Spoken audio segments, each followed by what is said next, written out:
안녕하세요. 엉클즈의 돈돈 주간경제뉴스.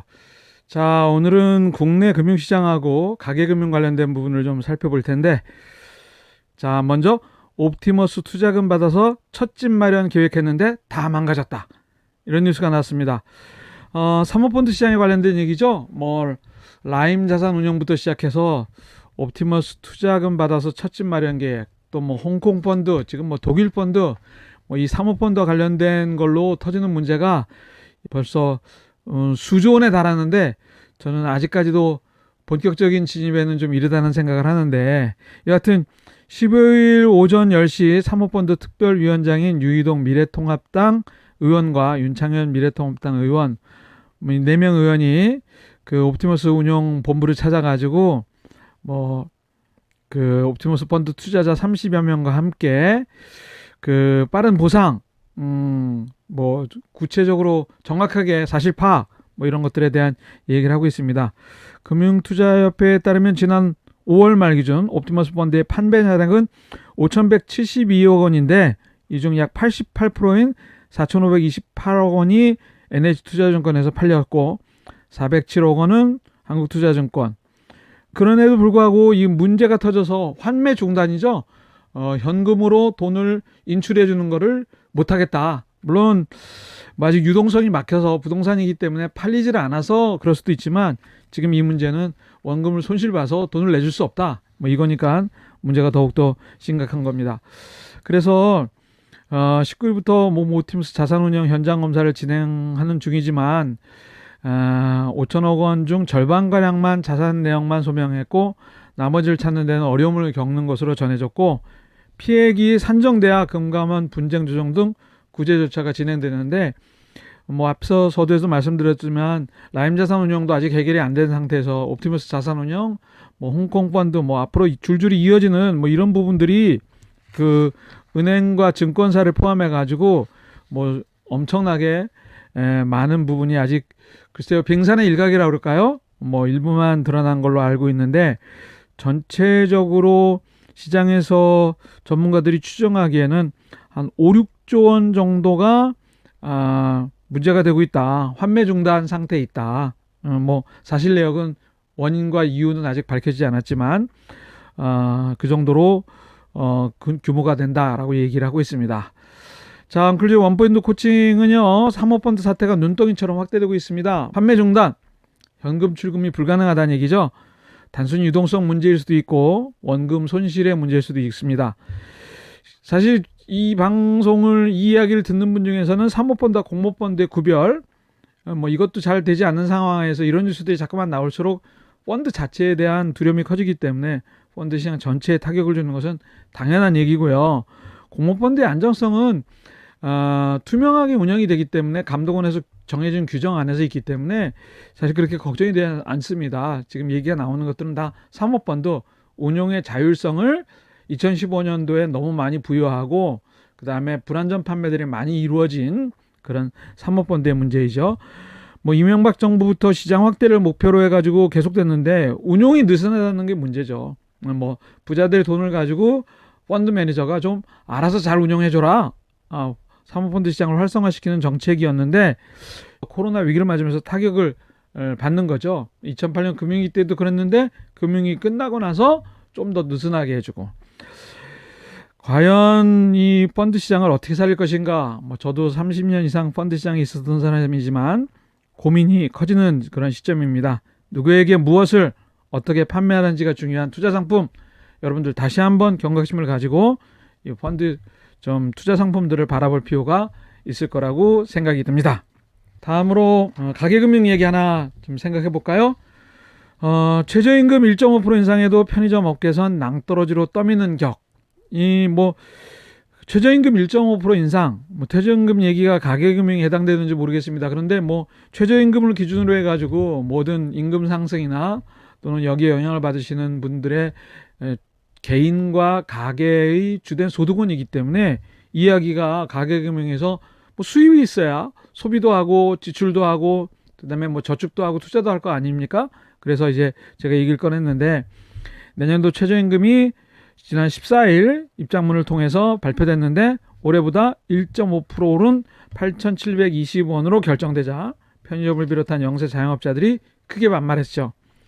사실 1.5% 올랐는데 이렇게 크게 반응하는 이유는 코로나19라는 영향이 가장 큰 것 같습니다. 그동안 그렇지 않아도 편의점 업계가 경쟁적으로 점포들을 많이 만들어내서 시장도 좁아졌는데 코로나19로 폐업이 속출하고 있는데 과연 또 올려야 되는 거냐 이런 얘기를 하는 거죠.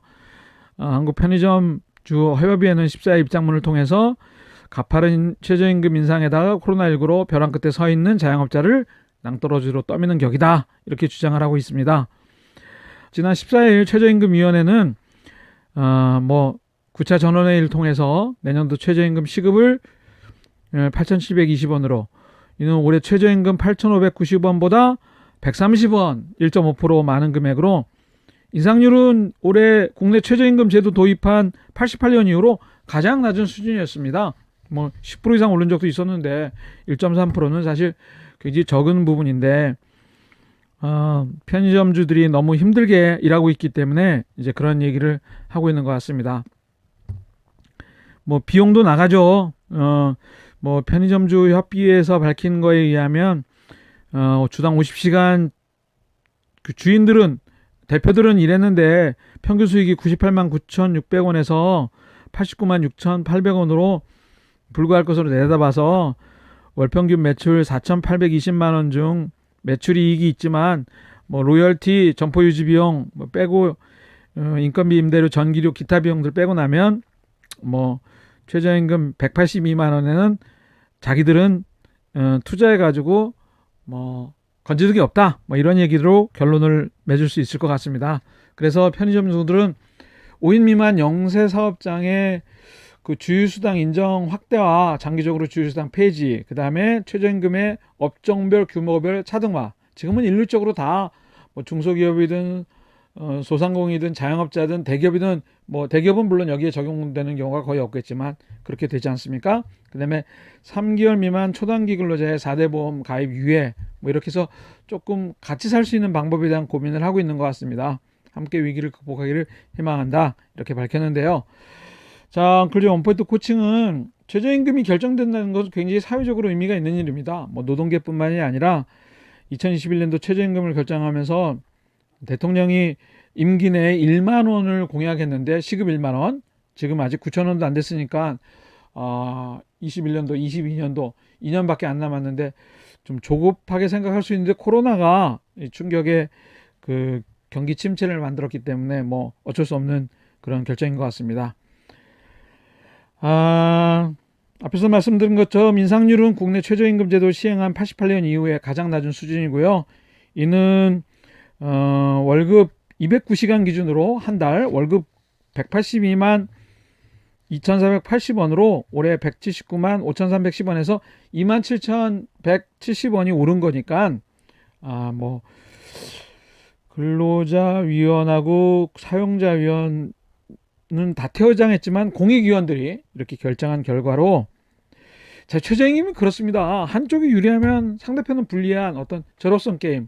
그러니까 결국 이쪽 더하기 빼기를 다 합하면 0인데 누가 더 많이 가져가고 누가 덜 적게 가냐 이 얘기를 계속하는 것 같은 생각이 좀 들어서 안타까운데 결국은 저는 최저임금이 최저 기준을 좀 상향시켜서 약자 보호하는 어떤 그 기대를 좀 높이자라고 하는 의도이기 때문에 그리고 또 사업하는 사람들한테는 부가가치 중심의 경제 마인드를 좀 가지고 매출이 4천만 원이 아니라 1억이 된다고 하더라도 내가 정말 남는 장사를 하는 건가 순이익이 얼만가 이런 각도로 좀 바라보는 그런 그 마인드가 좀 필요하지 않을까. 그게 자본주의의 기본이니까요. 예전에 IMF 이전에 매출 규모로 10대 기업 했지만 사실 순이익 규모로 보면 그 10대 기업의 그 재벌의 순위가 굉장히 달라질 수 있었지 않습니까? 그런 거랑 똑같은 게 재벌 중심으로는 벌써 20년 전에 바뀌었는데 아직 소상공인들이나 이런 자영업자들은 아직 그런 쪽으로 변하지 않았기 때문에 조금 이번 기회에 그런 생각이 좀 퍼뜩 들었으면 좋겠다는 생각을 합니다. 자, 엉클즈의 주간 뉴스는 여기까지 하기로 하고요. 궁금하신 경제금융 뉴스 내용, 금융상품 뭐 재무상담 통과 관련된 고민 댓글로 주시면 제가 고민해서 함께 풀어서 설명드리는 시간을 갖도록 하겠습니다. 엉클존은 여기서 물러갑니다. 감사합니다.